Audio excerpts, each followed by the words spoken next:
série no livro dos Salmos, uma série intitulada Confissão e Perdão. Nós estamos vendo salmos de confissão, salmos penitenciais, salmos que nos mostram a importância de confessarmos os nossos pecados e também a alegria de recebermos o perdão dos nossos pecados. E hoje nós vamos para um dos salmos mais conhecidos nessa temática, que é o Salmo de número 32. E eu quero convidar os irmãos a abrirem as suas Bíblias no Salmo de número 32. Nós vamos falar nessa temática as alegrias de um pecador perdoado. Alegrias de um pecador perdoado. Salmo de número 32. Todos encontraram? Eu sempre trago também nos slides, mas peço que os irmãos abram para que depois nós possamos ver os detalhes do Salmo. Por que isso é importante? Porque, meus irmãos, aqui é a palavra do Senhor falando aos nossos corações. Que a palavra seja evidenciada, que os detalhes sejam esclarecidos e que o Espírito Santo fale os nossos corações. Nada além disso. Amém? Bom, o texto diz assim: de Davi, salmo didático. Bem-aventurado aquele cuja transgressão é perdoada, cujo pecado é coberto. Bem-aventurado é aquele a quem o Senhor não atribui iniquidade, em cujo espírito não há engano. Enquanto calei os meus pecados, envelheceram os meus ossos pelos meus constantes gemidos todo dia, porque a tua mão pesava dia e noite sobre mim, e o meu vigor secou como o calor do verão. Confessei-te o meu pecado, e a minha iniquidade não mais ocultei, e disse: confessarei ao Senhor as minhas transgressões, e tu perdoaste a iniquidade do meu pecado. Sendo assim, todo o que é piedoso te fará súplicas em tempo de poder te encontrar. Com efeito, quando transbordarem muitas águas, não o atingirão.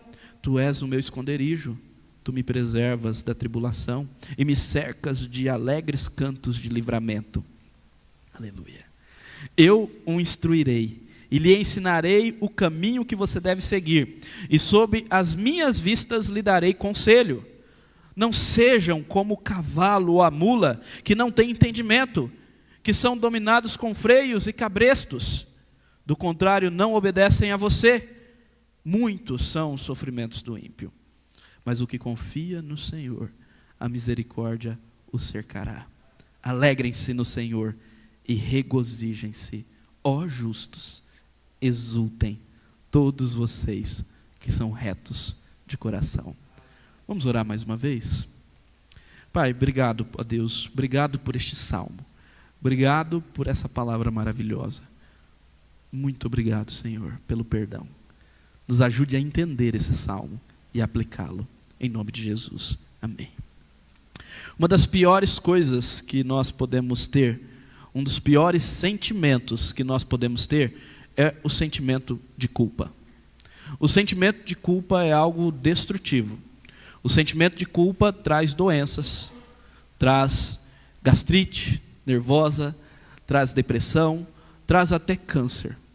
Quando nós somos esmagados pela culpa, pelo medo, nós muitas vezes vivemos tristes, angustiados e distantes de todas aquelas coisas que de fato podem saciar o nosso coração. Agora a pergunta é: como podemos nos livrar do peso do sentimento de culpa? Como podemos nos livrar desse sentimento terrível? Existe um caminho que é um caminho secular, podemos assim dizer, um caminho mundano, um caminho que às vezes é perseguido pelas religiões humanistas, pelas filosofias humanistas, pela ciência de maneira geral. Esse caminho é tentar relativizar o pecado. Basta relativizarmos o pecado, basta dizermos que não existe certo e errado, basta dizer que aquilo que nós cometemos de errado na verdade não é um erro. E então você elimina o sentimento de culpa e você liberta aquele pobre pecador do peso, da depressão, da angústia, da doença, livra ele deste peso e o liberta para uma realidade de relativismo moral. Tudo é relativo, não existe certo e errado, não existe verdade, está tudo bem, todo mundo faz, Você pode continuar fazendo o que você está fazendo, que não é errado, não tem problema algum. Vocês já ouviram isso? Meus irmãos, o pior é que muitas vezes nós fazemos isso. Ah, não, mas todo mundo faz. Todo mundo erra assim. Nós tentamos nos libertar da culpa, do sentimento de culpa, relativizando. Qual que é o problema disso? Que no fundo, a culpa não vai embora. Ela permanece ali no nosso coração. O sentimento de que eu estou fazendo algo errado continua. Não importa, você vai negar que você está fazendo algo errado, mas vai continuar. Um ateu, filósofo, do século 17, 18, eu não me recordo agora exatamente o nome dele, ele diz que nós matamos Deus para podermos ter relações sexuais com quem quisermos. Isso é relativismo moral. As pessoas tiram Deus da cena simplesmente para quê? Para não se sentirem culpados. Culpados do quê? Dos seus erros, dos seus pecados. Mas isso não resolve. Mesmo alguém que diz que não acredita a Deus, diz que não acredita em Deus, ainda continua com esse sentimento de culpa, a menos que seja um psicopata. Aí não vai ter culpa nenhuma. Aí é outro problema, é outra doença.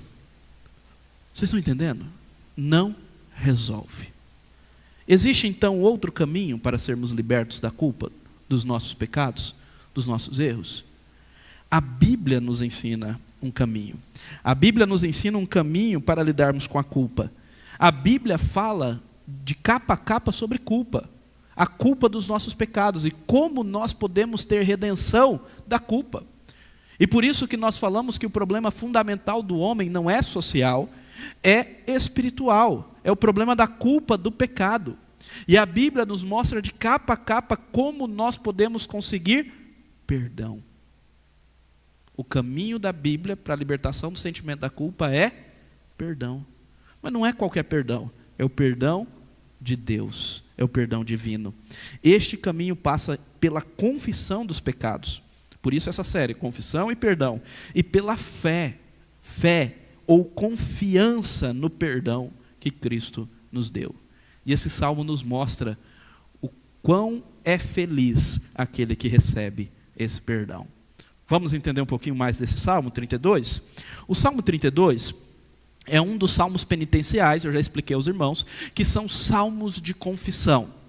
Os outros salmos são o Salmo 6, o Salmo 38, o Salmo 51, 102, 130, 143. Os que estão sublinhados aqui são os que nós estamos trabalhando nessa série. Semana passada nós trabalhamos o 6. Na semana que vem vai ser o 38, depois o 51, depois o 143. E assim nós vamos finalizar a série. O título deste salmo nos revela algumas coisas. Olha só, o título é De Davi, Salmo Didático. Essa segunda linha que aparece aí nas nossas Bíblias, em itálico normalmente, isso está no texto original, e esse é o título original do Salmo, de Davi, Salmo Didático, que vem antes, é um título que a Sociedade Bíblica ao imprimir colocou, isso não é texto original. Agora a linha itálica é, de Davi, Salmo Didático. O que nos revela? Que ele foi escrito por Davi, Davi é o seu autor, e isso é confirmado por Paulo em Romanos 4. Paulo cita, assim diz Davi, e aí ele cita exatamente esse salmo. Então, Davi é o autor desse salmo. E que este salmo é um salmo didático. É muito interessante isso, é um salmo de instrução. Como assim? Nós vemos que é um salmo de confissão. Isso está claro nesse salmo. É um salmo em que o salmista mostra que ele confessou o pecado e recebeu perdão. Mas também é uma instrução. Por quê? Porque o salmista Davi está querendo nos instruir sobre as dádivas, as bênçãos da confissão, para que nós confessemos os nossos pecados.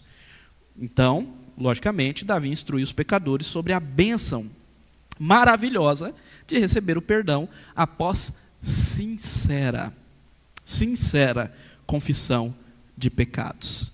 Sincera confissão de pecados. Neste salmo, não há menção de que pecado atormentava Davi. Alguns conectam esse Salmo 32 com o Salmo 51. Lá no Salmo 51 há a menção do pecado de Davi de adultério com Batseba. Agora aqui não há menção. Pode ser conectado, sim, mas pode também ser outro pecado. O ponto que esse salmo destaca é que a falta de confissão trouxe sofrimento a Davi pelo peso da culpa, um peso que o próprio Deus colocou sobre ele. Ele fala: a sua mão pesava sobre mim. Então a ira de Deus, para que ele confessasse o pecado, para que ele se retornasse para a presença do Senhor. Então esse salmo, ele destaca isso. Assim, sua ênfase está na felicidade ou alegria do que recebe o perdão. Vocês estão entendendo qual que é a instrução aqui? Às vezes nós ficamos assim: não vou confessar, não vou confessar, não vou confessar, com o coração duro, porque às vezes nós pensamos que confessar é pior, e ficamos guardando o pecado, guardando os erros, tentando relativizar a moral, para nos livrarmos da culpa, mas isso vai nos consumindo. E o salmista está dizendo: não, confesse, porque se você confessar, aí sim você vai ser feliz, porque você vai encontrar paz, porque você vai encontrar alegria. E é exatamente isso que nós vamos ver: alegrias de um pecador perdoado. Amém? Eu quero destacar 4 alegrias aqui. A primeira alegria, a alegria de confessar e ser liberto da culpa. Essa que nós já estamos falando. Olha só como o salmista começa o salmo: bem-aventurado aquele cuja transgressão é perdoada, cujo pecado é coberto. Bem-aventurado é aquele a quem o Senhor não atribui iniquidade, e cujo espírito não há engano. Ele usa um termo que é bíblico, um termo teológico, que é bem-aventurado. Para você entender o que significa esse termo, é bem simples. Bem-aventurado significa feliz, muito feliz, mas não só isso. Muito feliz e abençoado. Muito feliz e abençoado é aquele que alcançou a graça de Deus. O bem-aventurado, o homem bem-aventurado, a mulher bem-aventurada, é aquela que, ou aquele que recebeu, alcançou a graça de Deus, e isso lhe é motivo de intensa alegria, louvor, exultação. Ele é muito abençoado, ele é muito feliz, o seu coração é alegre, e isso formoseia até o rosto, como nós aprendemos também conforme as Escrituras. Então ele é feliz e abençoado. E se vocês observarem, o salmista Davi está dizendo que feliz e abençoado é aquele que alcança o perdão.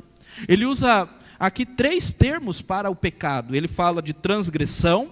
Transgressão remete ao erro do alvo, ao erro em relação à lei moral de Deus, o pecado contra a lei. Isso é uma transgressão.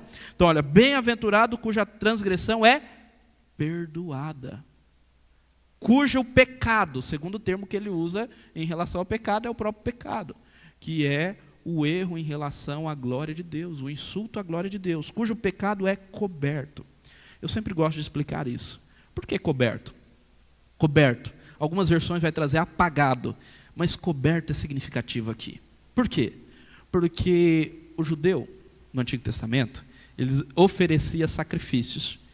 E uma vez por ano, o sumo sacerdote, o principal dos sacerdotes, entrava no Santo dos Santos para oferecer o sacrifício para perdão dos seus pecados, para perdão dos pecados do povo. Isso era o dia da remissão, chamado Yom Kippur. Até hoje existe essa festa no judaísmo, apesar de que eles não oferecem sacrifício nenhum. Então, o sumo sacerdote entrava num lugar isolado, Santo dos Santos, só ele podia entrar lá. E ali simbolizava a presença de Deus. E o que tinha no Santo dos Santos? Tinha a Arca da Aliança. A tampa da Arca da Aliança era o propiciatório. Um monte de termo difícil. O que era o propiciatório? Local onde era feito o sacrifício para propiciação, para perdão dos nossos pecados. E dentro da arca, o que tinha? 3 coisas mostrando a rebelião do povo: as tábuas quebradas da lei, o maná e o cajado florescido de Arão. As tábuas quebradas da lei, porque o povo adorou o bezerro de ouro, e Moisés, irado, quebrou as tábuas.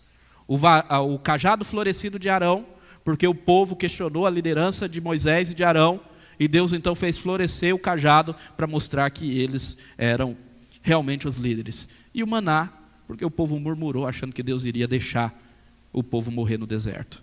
3 sinais do quê? Da rebeldia do povo. Então o sangue é derramado na tampa daquela arca. O sangue cobre. Cobre o quê? O pecado. A rebeldia. Quando Deus olha do céu, não vê mais tábuas quebradas, não vê mais cajado florescido, não vê mais maná, vê o quê? Sangue cobrindo o pecado. E é assim que o povo do Antigo Testamento recebia o perdão, porque o sangue apontava para Cristo. Entenderam? Por isso que está aqui, cujo pecado é coberto, o sangue que cobre. O sangue que cobre. Bem-aventurado aquele a quem o Senhor não atribui iniquidade. Outro termo.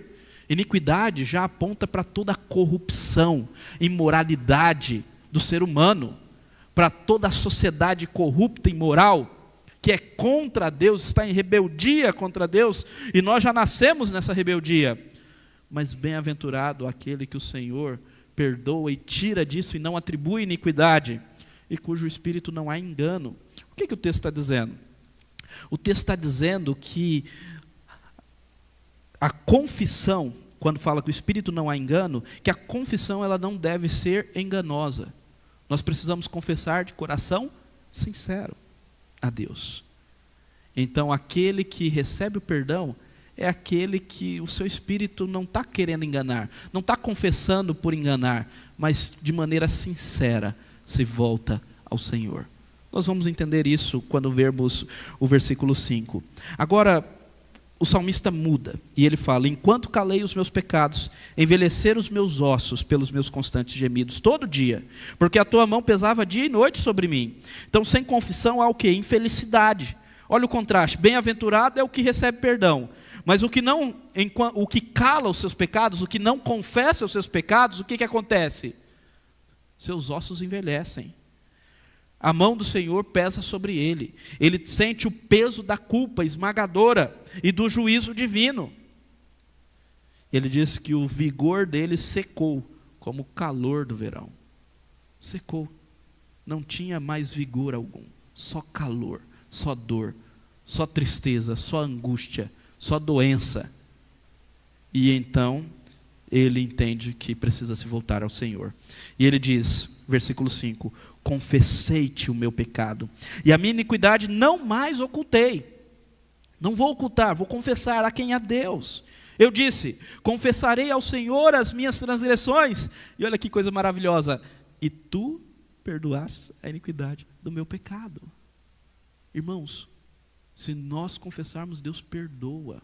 Claro que a confissão, mais uma vez, ela deve ser sincera, sem engano. Bem-aventurado aquele que o Senhor não atribui iniquidade e cujo espírito não há engano, não há dolo, não há culpa. Ele confessa com sinceridade, com o coração arrependido e alcança misericórdia, alcança perdão. Alegria de confessar e ser liberto da culpa. Não sei como você entrou hoje aqui. Se você está carregando uma culpa, se você está se sentindo culpado de alguma coisa. Irmãos, o caminho cristão é a confissão de pecados. A Deus. É se voltar para Deus. Verdadeiramente, arrependido, com sinceridade. Não é tentar ludibriar a Deus, confessando, mas nem sente assim que realmente você está em pecado. Deus sabe. Deus conhece o coração. É confessando de coração. E Deus perdoa. Amém? Segundo lugar, antes do segundo lugar, eu quero só mostrar aqui que esse texto é citado também em Romanos. Davi diz a mesma coisa, diz Paulo, quando fala da felicidade do homem a quem Deus acredita a justiça independentemente das suas obras. O que Paulo está aplicando esse salmo? Ele está mostrando que o perdão aqui é gratuito. O perdão não se dá pelas obras realizadas, não se dá pela nossa justiça própria, mas se dá pela graça. Simplesmente aqueles que confessam alcançam misericórdia. E aí o Paulo nos diz, aqui é a versão NVI: como são felizes aqueles que têm suas transgressões perdoadas, cujos pecados são apagados. Uma citação direta do Salmo 32. E mais uma vez, as Escrituras nos mostram essa mesma verdade em 1 João 1,9, quando nos diz: se confessarmos os nossos pecados, Ele é fiel e justo para perdoar os pecados e nos purificar de toda injustiça. Nós lemos esse texto várias vezes, e meus irmãos, observem que o texto é muito simples. O que é que nós devemos fazer? Confessar. É só isso. com coração sincero, com coração arrependido e crendo no perdão. Só isso. Confessar. E o texto diz: Deus é fiel e justo. Fidelidade e justiça de Deus, tanto para nos perdoar como para nos purificar. Não por obras de justiça praticadas por nós vimos em Romanos, mas pela sua graça. Amém? Agora sim, em segundo lugar, a alegria de orar e encontrar o Senhor e seu auxílio. Versículo 6. Sendo assim, após ele declarar que Deus o perdoou e tu perdoaste a iniquidade do meu pecado, ele coloca um sendo assim. Sendo assim, diante dessa graça, diante dessa alegria, diante desse poder, diante dessa bondade, diante do perdão imerecido, diante de um Deus maravilhoso que me perdoa pelo simples fato de eu confessar crendo, sendo assim, todo o que é piedoso te fará súplicas em tempo de poder te encontrar. Em tempo de poder te encontrar, todo piedoso. Piedade aqui, meus irmãos, eu sempre explico a todos, que diz respeito à verdadeira devoção a Deus, não a ter dó de alguém. Às vezes na nossa cultura, ser piedoso é ter dó de alguém ou ser caridoso.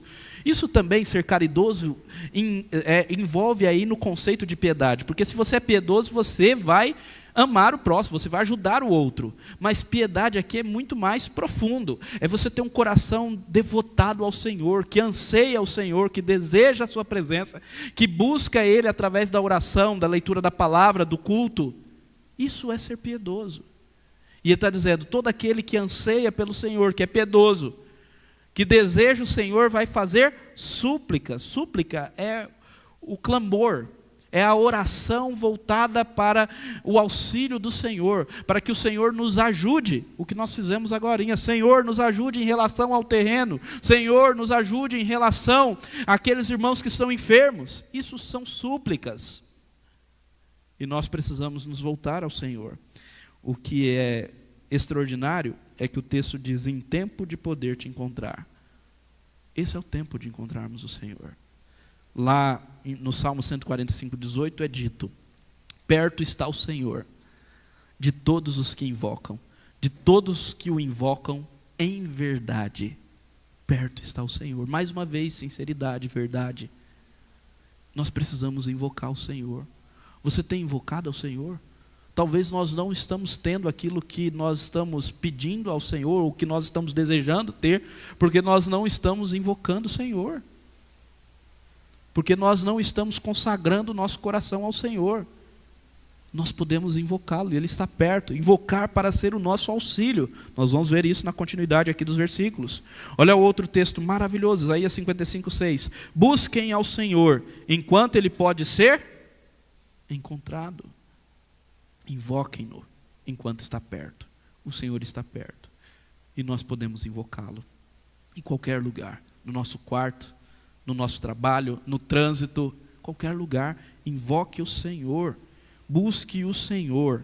E o texto continua dizendo, sendo assim então, todo piedoso te fará súplicas, a tempo de poder te encontrar, com efeito, quando transbordarem muitas águas, não o atingirão. Nós invocamos o Senhor, nós encontramos o Senhor, e nós encontramos também o seu auxílio. Olha que coisa maravilhosa, o salmista saiu de uma realidade de culpa, de pecado, e agora migrou para uma realidade de receber auxílio, cuidado, proteção. As muitas águas não podem tirar esse salmista do Senhor. E ele continua, tu és o meu esconderijo, e tu me preservas da tribulação, e me cercas de alegres cantos de livramento. Tu és a minha segurança, o meu esconderijo. O Senhor é que me preserva na tribulação. O Senhor é que me guarda e me cercas de alegres cantos de livramento. Cantos alegres, porque o Senhor me livrou. Aleluia.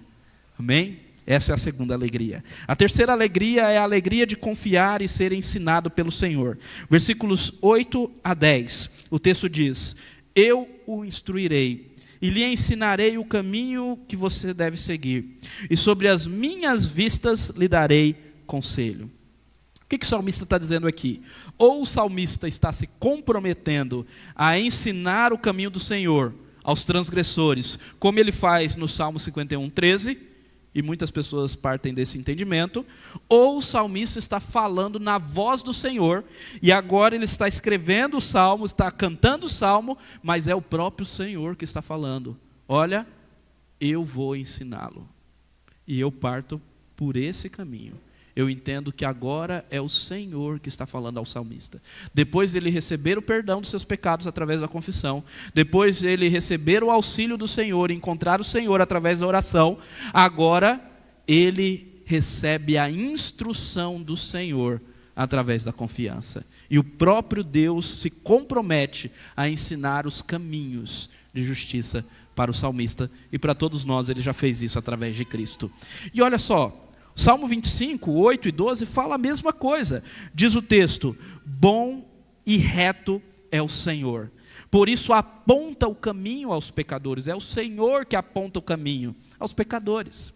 E no versículo 12 nos diz: aquele que teme o Senhor, Ele o instruirá no caminho que deve escolher. O Senhor instrui, o Senhor nos dá a sua palavra, que nós já temos em mãos. O Senhor envia o seu próprio Filho para nos trazer a verdade. Essa é a instrução do Senhor. Por isso o salmista continua dizendo que nós não devemos ser iguais a cavalos, ou igual ao cavalo ou à mula, sem o entendimento, que precisam de freios e cabrestos para serem dominados. Não, se Deus está falando conosco, e Ele fala através da sua palavra, já revelada, que nós temos aqui escrita para nós, nós precisamos obedecer. Nós temos um ditado, né? Se não vem pelo amor, vem pela dor. Tem gente que até acredita que está na Bíblia isso, mas não está não, viu? É um ditado popular. Não vem pelo amor, vem pela dor. Versículo tal. Não é bíblico não. Mas esse ditado, ele expressa uma verdade. Toda a verdade é a verdade de Deus. Por quê? Meus irmãos, se Deus está falando, nós podemos simplesmente submeter e obedecer e seguir. Deus está falando, segue por esse caminho. Por que nós vamos por outro? Nós somos igual crianças imaturas, não é assim? Os nossos filhos, nós falamos, olha, não faça isso, segue por aqui. O exemplo da tomada é o melhor. Não coloca o dedo nisso daí que você vai levar um choque. Aí a criança, quando você fala não, o que ela faz? Faz exatamente o que você disse. O não é o chamariz. Fala não que ela vai fazer o que você disse que vai não fazer. Enfia o dedo ali. O que acontece? Choque. Deus fala, não vai por aí. E aí a gente insiste. O que acontece? Quebra a cabeça. Às vezes a gente precisa ser segurado na rédea, segurado no cabresto, no freio, como cavalo. Coisa horrível, né? Sem entendimento. E Deus diz, não sejam assim. Confiem em mim, confiem na minha palavra. Sigam os meus ensinos, estes que são ensinos de vida. Não siga a filosofia, não siga a ideologia, não siga a internet, não siga os sábios desse mundo, não siga a Rede Globo. Corta aí depois. Não siga, seja lá o que for. Entenderam? Siga a Bíblia, a palavra de Deus, testada e aprovada, porque é palavra de Deus. Esse é o caminho. Por isso que o salmista conclui essa porção, essa parte, essa terceira parte, dizendo, muitos são os sofrimentos do ímpio, aqueles que desobedecem e quebram a cabeça, mas os que confiam no Senhor, confiança, a misericórdia cercará. A confiança é seguir o ensino e obedecer a palavra. Amém?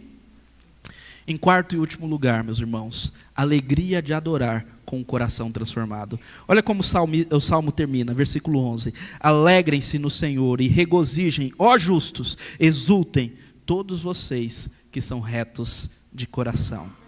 Alegria de adorar. O salmista ele fala, alegrem-se no Senhor, isso é adoração. Regozijem-se, cantem cânticos de alegria, ó justos, exultem.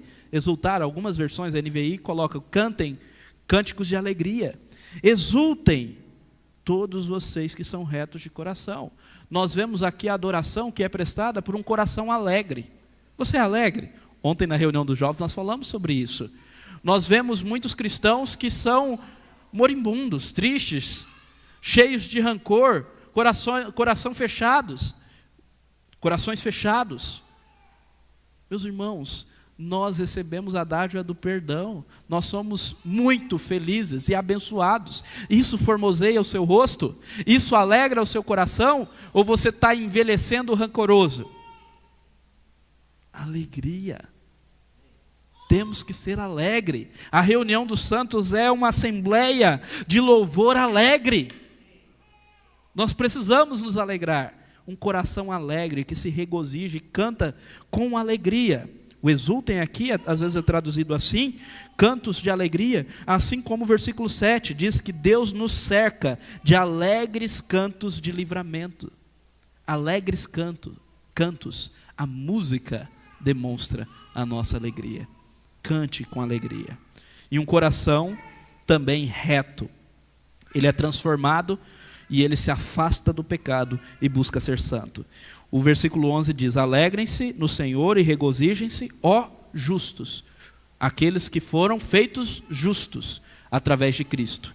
Justiça, nós buscamos justiça. Por quê? Porque Deus transformou o nosso coração. Alegrem-se, exultem, todos vocês que são retos de coração. Como que nós somos retos de coração? Nós somos retos de coração porque Deus transformou o nosso coração. Retidão é santidade. Retidão é se afastar do pecado. Retidão é andar nos caminhos do Senhor. Retidão só é possível para aquele que recebeu a dádiva do perdão e confia no Senhor e segue a sua instrução. Coração transformado, que adora. Se você tem desejo de adorar a Deus, significa que seu coração foi transformado. Se você não tem desejo de adorar a Deus, duas palavras para você: arrependimento, fé. Arrependimento e fé. Arrependimento e fé. Precisa de conversão. Um coração transformado deseja adorar. Amém? Por fim, a alegria da misericórdia ao invés do sofrimento. Olha aí o versículo 10. Olhe na sua Bíblia. Muitos são os sofrimentos do ímpio, mas o que confia no Senhor, a misericórdia o cercará. Muitos são os sofrimentos do ímpio. O ímpio sofre por causa do seu pecado. O pecado traz sofrimento, traz dor. A pergunta é: como que é possível que pecadores como nós, como é possível pecadores serem libertos do sofrimento de seus pecados? Por que nós não somos esses primeiros aqui? Muitos são os sofrimentos do ímpio. Como é possível nos livrarmos dessa dor e desse sofrimento do pecado? Como é possível aqueles que confiam no Senhor, a segunda parte do versículo 10, mas o que confia no Senhor, a misericórdia o cercará.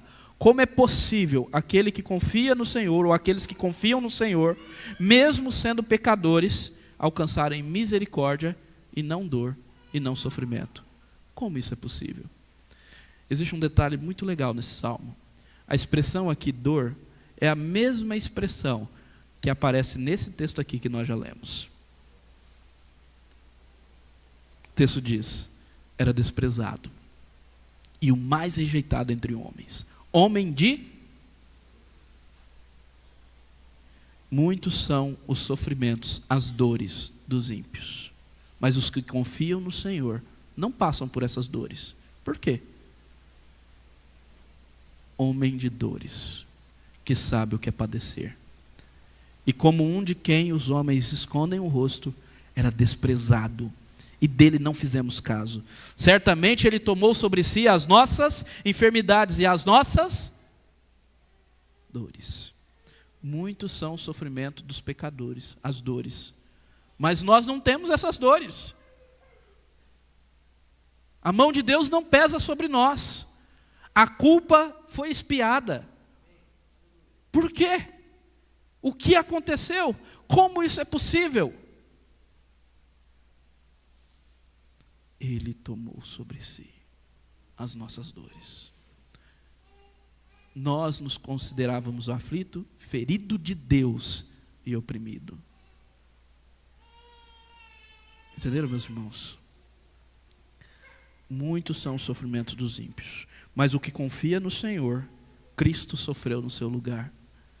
e por isso ele alcança graça e misericórdia. A misericórdia o cerca. Vocês viram, nós somos cercados com cantos alegres de livramento, e nós somos cercados pela misericórdia do Senhor. O Salmo diz, cercados, envolvidos pelo amor pactual, pelo amor que Ele demonstrou na cruz, pela aliança de Cristo ser vertido na cruz em nosso lugar. Por isso que nós não sofremos a consequência, a condenação dos nossos pecados, porque Ele sofreu em nosso lugar. Por isso a culpa é expiada, e por isso que você pode sair daqui alegre e sorridente, porque Ele sofreu, porque Ele sofreu a angústia do seu pecado, porque Ele morreu e ressuscitou.